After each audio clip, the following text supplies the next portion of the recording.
So you guys probably noticed a little bit different in here this morning. Welcome to Celebration of Cultures Chapel, by far my favorite chapel of the year. I love all of our chapels, but it's just very exciting. We're gonna kick it off. This is what today's gonna be like. We're gonna kick it off with a fashion show. Yes, you heard correctly. Yeah! You probably have friends in this, so this would be the time we allow you to take your phones out if you want to take pictures and stuff like that. But they'll be coming from that way if you guys want to turn that way and look that way. If you want to stand, you're welcome to stand. And Erica over here will be leading us through it. And we're going to get started. You guys ready? All right, let's do it. Hello, I'm Dr. Terry Mora, and of course, we all know Erica. We're going to be leading through the fashion show this morning. I'd like to start with French novelist Honoré de Balzac wrote that one's wardrobe is the story one lives by. It is one's symbolic self. Here we present several students wearing traditional clothing to represent their cultures and their lives. Ramon Oduborisa represents the Yoruba tribe, which is one of the main tribes out of hundreds of tribes in Nigeria. A traditional Yoruba attire is rich, colorful, and deeply symbolic, representing the culture and heritage of the Yoruba people of southwestern Nigeria.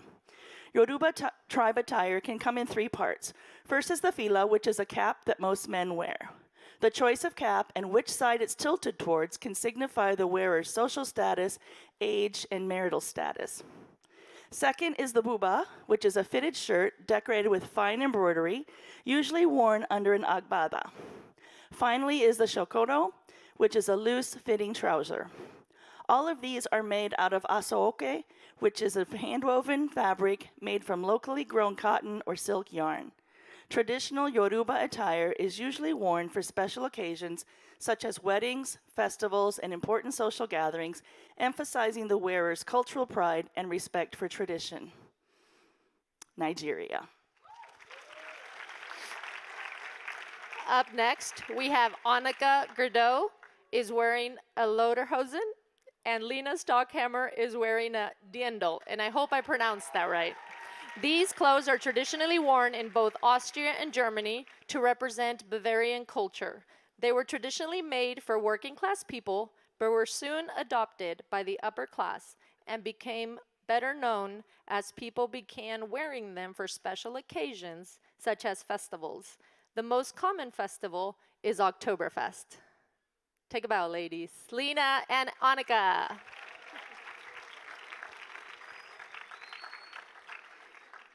Andrea Parnicher is a citizen of the Chickasaw Nation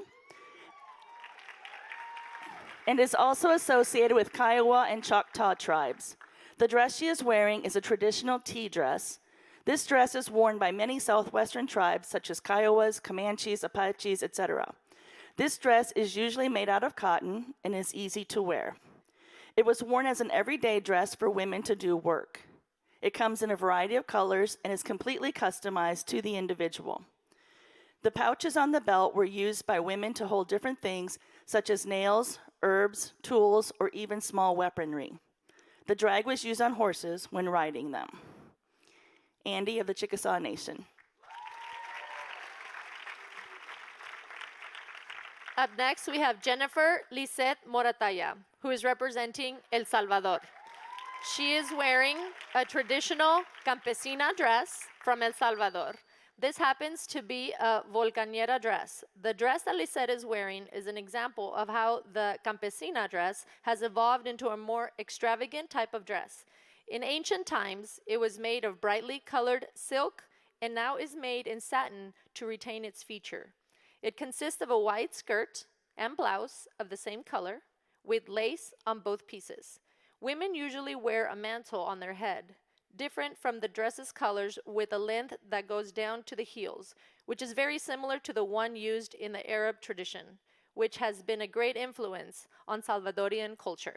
Lisette Morataya, El Salvador.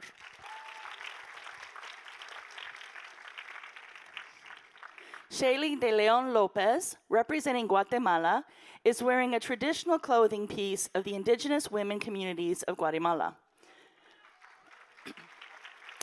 The most common components of the women's traje are the huipil, the blouse, the faja, the belt or sash, and the corte, the skirt.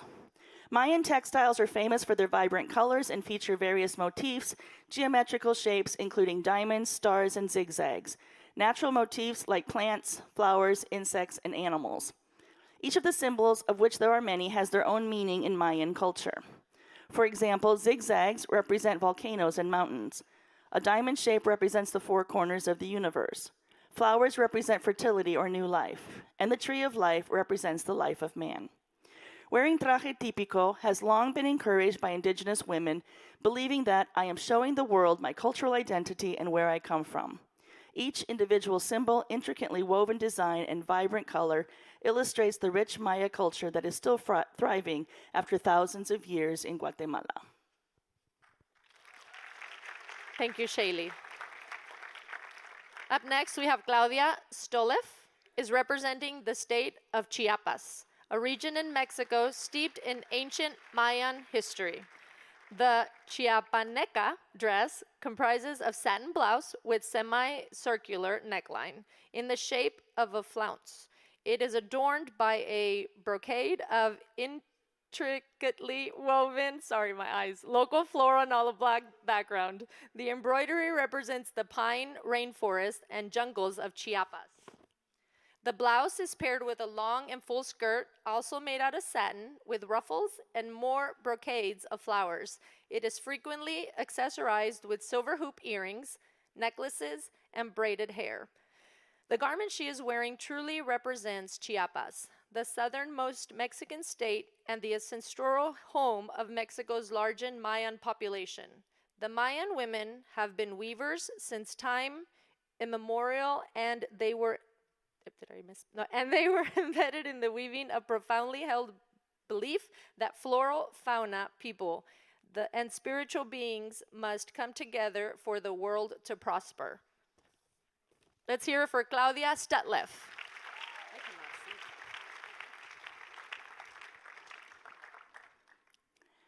Next up is Esmirna Villalobos. She is representing the Mexican state of Jalisco. She is wearing the traditional dress known as the ranchera dress, or simply the ribbon dress, known for being styled after Spanish dresses and appearing in Mexico after it was colonized. The cotton fabric of the dress keeps the wearer cool and is often brightly colored and adorned with contrasting ribbons. The dress has a wide skirt designed to lift while dancing, as well as allowing for maximum movement. It has a very high neckline with long sleeves, all tiered with ruffles. Accessories are also frequent additions. One of those accessories is the hairstyle, normally consisting of 2 braids adorned with bright ribbons. The ribbon dress is most often worn during traditional dances and special ceremonies. Esmirna with Mexican state of Jalisco. Up next, we have Jonathan Figueroa, is wearing a traditional poncho. The article of clothing is an ancient origin, a cloak made of a square or rectangle of cloth with a hole in the middle through which the wearer's head protrudes. The original poncho, consisting of a rough, brightly colored, hand-loomed cloth, was worn in the early cultures of Latin America. The poncho is a traditional clothing item born out of necessity to keep warm and protect the body from harsh weather conditions while still having the freedom of movement to continue working comfortably. He is also wearing a traditional Mexican sombrero, a broad-brimmed, high-crowned hat made of felt or straw. It usually has a high-pointed crown, an extra wide brim slightly upturned at the edge, and is worn by the traditional Mexican horsemen. Peasant sombreros are usually made of straw, while wealthier people wear sombreros made of felt. They come in many designs with different colorings, woven patterns, and decorations. Thank you, Fig.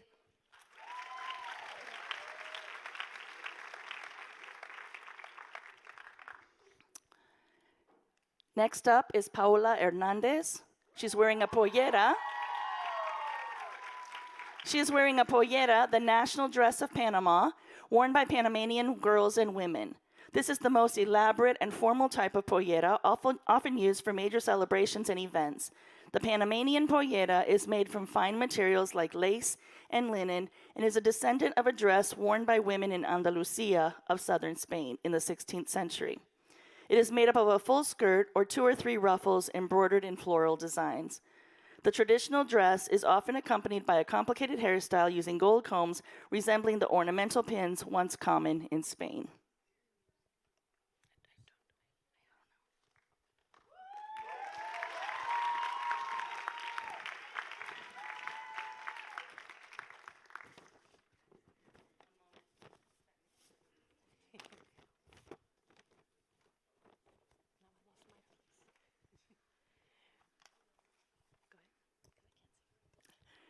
Maria Belén Puente is representing Peru.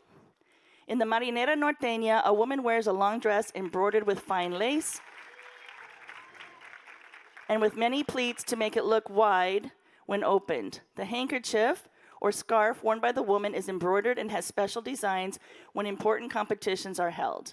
In addition, gold or silver jewelry made by artisans is used to accessorize. The dress represents how the ladies of the upper class of the colonial era in Peru dressed. However, in the Marinera, women do not wear shoes because they represent peasant women in colonial times. You don't have the other ones.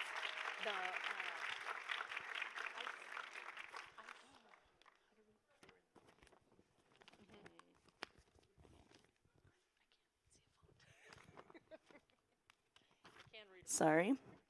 Zaina Willis is representing the American Samoan Islands, and Isley Samuelu is representing the islands of Samoa.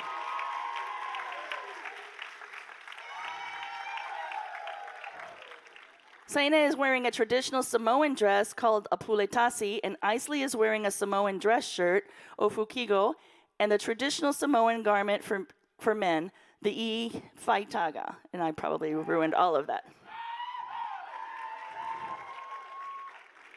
Both are wearing Samoan necklaces for Saina Aula Nifu, traditionally made from the teeth of a whale and symbolizing wealth and status, and for Isley Aula Pua, traditionally made from coconut kukui, symbolizing respect and beauty. Please give it up for our Samoan and American Samoan representatives, Saina and Isley. Thank you, everyone. I hope you enjoyed Cultural Fashion Show. We'll see you outside for the awesome tables. Let's give it up one more time for the students in the fashion show. That was incredible. At this time, I will ask our student panel to come up and take their seats. So this part's always fun. We have a mix of in-person and also video sort of interviews of students talking about the cultures of the places they came from. And this will be led by Dean Thompson, and I'll be up here helping as well. All right, let's get started. Good morning, Evangels. How are we? Good. Hello online. Okay, well, welcome. We're just going to have a conversation about our cultures this morning to learn more. So we'll just avert our attention to our panelists. Okay, so we'll start with Marley. So Marley, tell us where you're from. Oh, got to turn it on. There we go. Give it a minute. Hello, guys. Yeah, Marley. My name is Molly, and I'm from the beautiful island Trinidad and Tobago in the Caribbean. Okay. Good morning, everyone. I'm Maria, and I'm from Lima, Peru. Hi, everyone. My name is Lisette, and I am from Sonsonate, El Salvador. Hello. I'm Caitlin, and I'm from England. I'm Wada. I'm from Argentina. Awesome. You can bring it back to Marley. So now we'll work through some questions one at a time. We can start with you, Wada. And Dean Thompson, Okay, take let's it away. roll. All right. How would you describe the vibe of your culture? Oh, we are intense. Very positive. We're very friendly. There's times that Americans come and say, "Good morning," and I'm like, "Give me a good hug." So very intense, very passionate. The same question. All right. I think the vibe of our culture, we're known for like our real family, and we're very reserved. And I think for us, we're known for like humor and our sarcasm, and obviously the weather because it's always raining in England. The vibe in El Salvador, it's, if I have to describe it in 3 words, it has to be safety, loving, and homey. That's so hard. But like, actually, the vibe in Peru is like we all are family. Like, we know each other as brothers and sisters. So, like, it was very difficult to me when I came here because I was, like, saying hi to everyone, like, hugging or, like, giving a kiss. And they were like, ooh, no, that's not my case. But, yeah, that's how it's in Peru. I would say the vibe in the Caribbean is really laid back, you know, weekends on the beach, nice warm weather, stuff like that. Very cool. Now we're going to watch a brief video from a student. Hi, I'm Lucas Catoso and I'm from Brazil.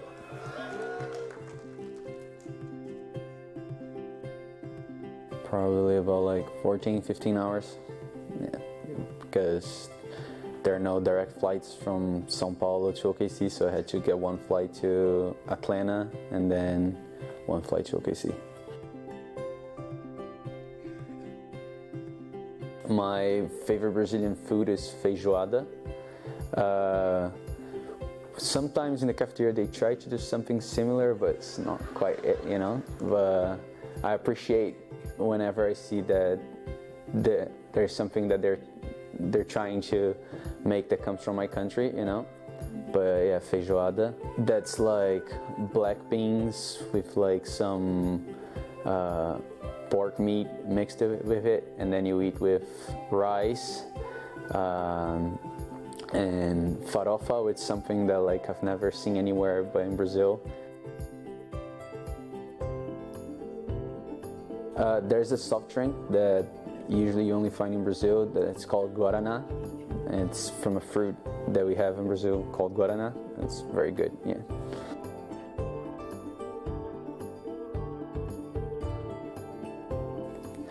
So that's not like something like big, it's just something that you gotta get used to. But I was actually talking to some of my teammates about this yesterday. Like in Brazil or South America in general, when you go greet someone, even if you don't know them, it's like kind of common sense that you go and like sort of like give like a small hug, or if it's a woman, like a kiss on the cheek. And then when you first get here and you do that to someone you don't know, people are just like staring at you like, what are you doing? Like, you know, Brazil is home, MACU is home. Good for Lucas. Great. Okay. Here we go. Next question. What is one unique thing about your culture that you are particularly proud of? I would say like my accent, like our accent. A lot of people think that we speak a different language, but it's really English, you know? So, was you with your monster? Everything cool? That's just like, what's up? Stuff like that, you know? I'm proud of many things of my country, but we can say like the food and dances. So, yeah. There's like she said, there's like a lot of things that I'm proud of. But if I have to pick one of them, I think it has to be our president, Nayib Bukele. Some of y'all, or most of y'all, know that El Salvador was one of the worst countries ever back in the day. But since Nayib Bukele became president since July 1st, 2019, he made sure that all gang members went to jail. He put patrols, police officers, soldiers on every corner of El Salvador to make sure that everything's all safe. So now everyone is just going to El Salvador like it's the safest place on earth. Everyone's friendly in there, and that's what I'm proud of, just our president. All right. I'd probably say the royal family, and something unique about us is like in every city there is a different accent. So you could go like an hour or 2 hours away and there'll be a different accent completely. Easy question here. Lionel Messi, of course. He's the best, right? No, but seriously, we are the world champions 2022. So, no, seriously. Our work ethic, we give it all in anything we do. And if we are playing a game, we want to win and we want to do the best as we can do in everything. It doesn't matter. We're very competitive. It's really cool. Let's do another question. What are some favorite dishes or recipes that represent your culture? Asado, for sure. That's a barbecue, and it's more for the tradition of it, because we get together on Sundays, we barbecue. It's not barbecue like here, It's not like with rib all the crib. respect. What? It's not like rib crib. Have you been to rib crib? No, but we actually put the fire. Like we light it up. I don't know how to say that. And chocotorta, but that's a frozen cake. It's the best frozen cake I've ever eaten in my life. So if you want to try it, go to my booth. Period. All right, so like some favourite dishes from England, I'd say like fish and chips is a good one. Yeah, a good fish and chips. A Sunday roast dinner, which we occasionally have every Sunday. It's like Thanksgiving, but better. And then beans on toast. Everyone I've spoken to in America put their noses up to this because they're like, why would you put beans on toast? And a good cup of tea. Tea time, for real. This is gonna be simple. So my traditional food that I eat all the times are pupusas. If anyone doesn't know pupusas, it's a homemade tortilla. And inside of it, we put melted mozzarella cheese and beans. And my favorite thing is when you rip it, it has a cheese pull, so good. And then like you have some sort of like coleslaw and sauce on the side. So if y'all want to try one, I'm actually going to give them out at my booth. Yes, slay. Well, there's a lot of places, like, actually. Like, Peru has the best gastronomy in the world. No, I'm so sorry. I'm just joking. No, well, but I remember that one of the things that we can say is guinea pig. Like, I remember somebody came to me a couple weeks ago and showed me a picture before eating the guinea pig when it was alive and the day after when it was all cooked and fried. But, yeah. But also lomo saltado, guys. Go try it. So like my country is very diverse, so we have a lot of Indian dishes, African dishes, stuff like that. So like the typical chicken curry, even the jerk chickens, like big back food. Okay, let's go to our next question. How do you like to share your culture with others? I'm gonna go with the accent again, I just like to mess with people because they don't understand what I'm saying sometimes. Simple question and simple answer through dance. A loving community. So whenever everyone or any of y'all wanted to go to El Salvador, I heard that next year there's a mission trip to El Salvador. If anyone wants to go, when you get there, there is a loving community in there. Once you get there, everyone will make you feel at home. Everyone will say hi to you.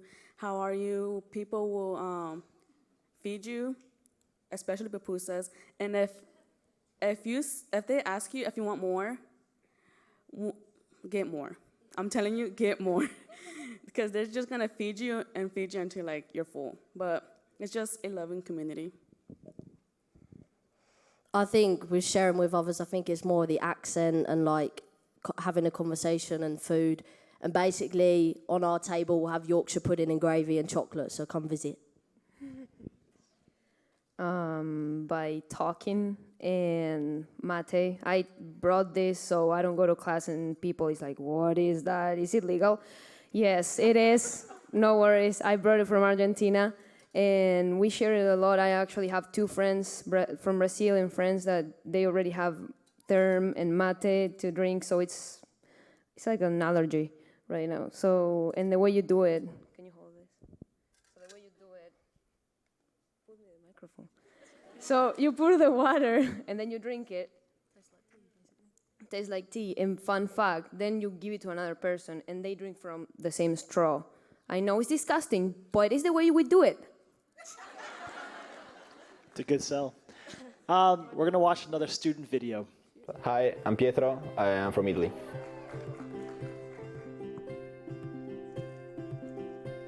Well, where I'm from the north part of Italy, so it's basically I'm between the mountains and the sea. So the weather is kind of like nice until October or something, but then it gets really cold, and then eventually it gets warmer around April. Here it's like really hot and humid, so whenever we start practice, I feel like I can't do this anymore. You know, like it's too much. Yeah, rough.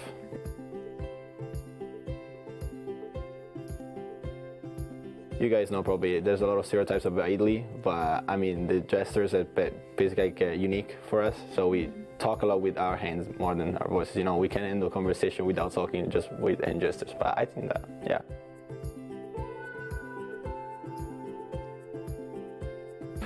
It really depends between regions. So every single region has its own traditions, its own food and everything. So for us, there's like this sort of like celebration for a kind of specific food that comes like around October. So people from all over Italy, they come to our city to celebrate that. I think, I don't know how to say it's a fruit, but it's really like they make a lot of dessert with that. So people all around Italy, also Europe sometimes, they come, and then there's like this sort of like stand where like people just go inside and then taste different like desserts with this kind of fruit. And then there's also like is a fair state as well. So yeah, basically that.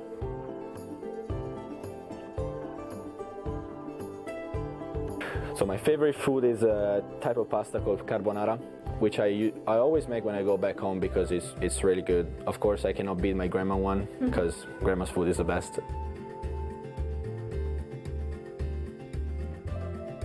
Just everything is like big, like cars, shops, malls, everything is like massive, you know. Italy's home, MACU's home. Okay, next question. What are some aspects of your culture that you carry with you in everyday life? Mate.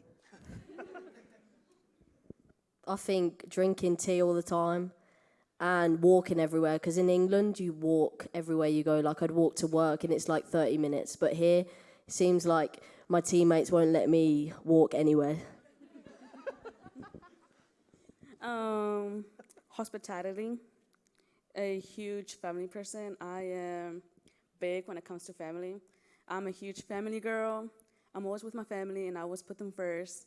And I just love to love on people and just talk to them.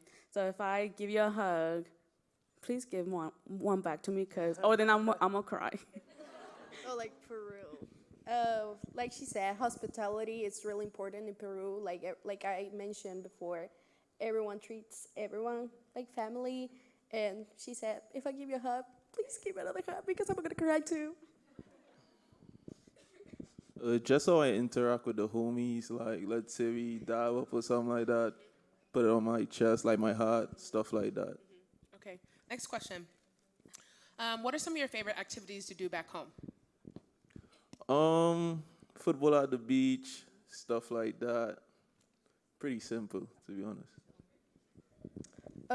Eat and then go to the beach and just eat my ceviche in the beach while I just go play with the sand.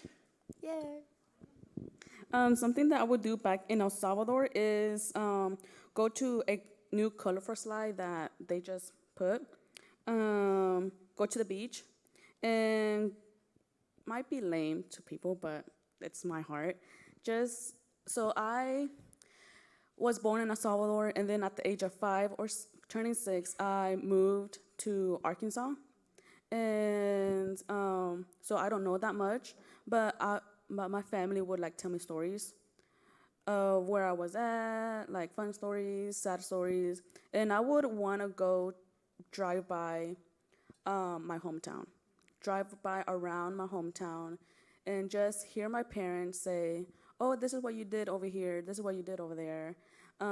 It's just it would just fulfill my heart a lot. Stuff that I like to do would go to London, like the shops and the food, get a cheeky Nando's, and obviously go watch. Can you tell us what that is? Cheeky Nando's? It's basically like a chicken restaurant. Like they serve like pita bread, like spices on chicken. Like it's a good restaurant. I used to work there as well, so it's good. Obviously go watch football games, like Premier League games, like Aston Villa, up the Villa. and obviously chilling with the family too.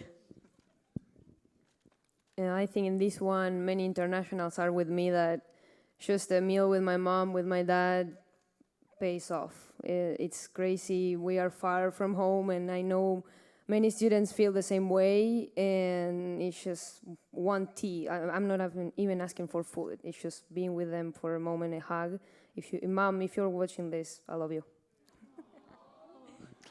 Man. All right, we're gonna watch another. Hi, I'm Ivy Moffett, and I'm from Mexico City.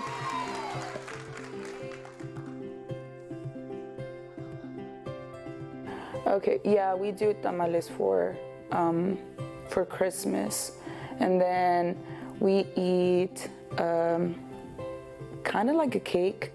It's and then they hide a little baby Jesus inside of the cake, and we just have to cut it, and whoever cuts and gets the baby Jesus in it, they have to make tamales for everyone.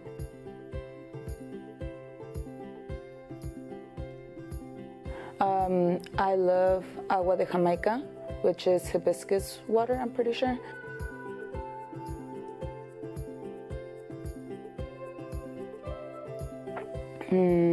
I feel like climate was for sure like something that I kind of struggled with a little bit. Coming from Mexico to over here to having like snow and like really, really extreme heats was just like very different, but also we do have like air conditioner to like for it to not affect me as much, because at first I was just like from my house to the car just run so you don't feel nothing, from the car to the school just like, you know, because it was just like very, very different. And in Mexico, like my house didn't have air conditioner, so if it was hot inside of your house. You couldn't do anything. If it was cold inside of your house. Mexico's home, MACU is home. Okay, here we go. What's something you wish more people understood about your culture? We live or we die for soccer. It's not a game. It's almost like a war. And when I came here and people say, "Oh, good game," there's no way we're gonna do that. We're supposed to, and many players do it, but it's very hard for many Argentinians because we take it seriously. I think more about our banter and our humor, and I think we will always call it football because it's not soccer. I said it before. Something that I wish y'all could understand is how our president just switched through El Salvador. Like, it went through from the worst country of America to the safest country of America. When I kid you not, when you go to El Salvador, and in every single corner you will see a Paw Patrol. Sorry, I have a nephew. I'm sorry. That's amazing. It's a good show. A police or a soldier just like with armed to see. Oh my gosh, I have a nephew. Sorry. To check that everything is okay for our safety, and like I said, you will be loved. You will be so loved. They will just call you from miles away. They will start giving you hugs. They will start giving you food. They will give you kisses. It's amazing. It's like a loving community. I think if I want people to understand more about my culture, that every festivity matters, like every single one, even though like February 14th, Valentine's Day, it's really, really important in Peru. So they like celebrate like in big. I think it'll be pretty lit if everyone understood like Caribbean lingo. Like, one QP, what's the order to your general? Everything straight there? Yes, I. All right, we have one more video, and then we'll move forward. I'm Sebastian, and I'm from Colombia. Like my family, I try to we don't talk too much every day, just like 10 minutes, 15 minutes every day. I try to call them every day. But like we just talk about the day, like how was your day, like talking like specific things. But other than that, I had the same relationship with my brother and my mom and my dad.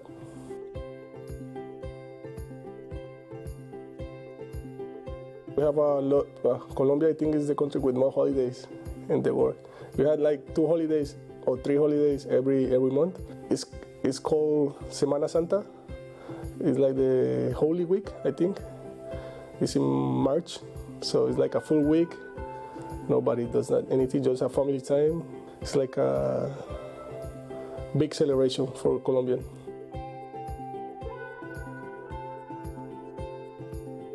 Yeah, there's one called bandeja paisa, like it's a bit of everything. It's like the most famous dish in Colombia.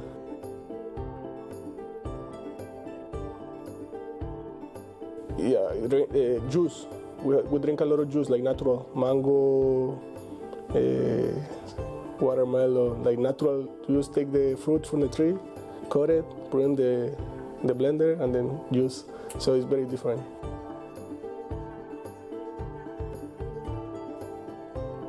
I grew up since I have memory. I grew up drinking coffee. You know, my mom always gave me coffee. So, but like I just drink coffee in the morning. There's a lot of people in Colombia that drink coffee in the morning and at night. Colombia is home. MACU is home. Okay, great. Well, let's give it up for our pseudo panelists. Thank you all for showcasing your culture, filling us in, giving us an inside scoop of what it's like to be from your area. And so I will close us out in chapel with a prayer, and then please head over to the Student Center and enjoy lots of sweet treats and different foods from around the world. So let us pray. Lord, thank you for this day. Thank you for allowing us to just interact with different people who don't look like us, talk like us, live like us, but let us always have a heart for caring and serving others, and letting us know that we are all children of God, and so that let's have a heart to love each other sincerely. Lord, we thank you for this day, the opportunity just to commune with each other, to break bread, to laugh, to enjoy something special about someone else. In Jesus' name we pray. Amen. Have a great day, Evangels.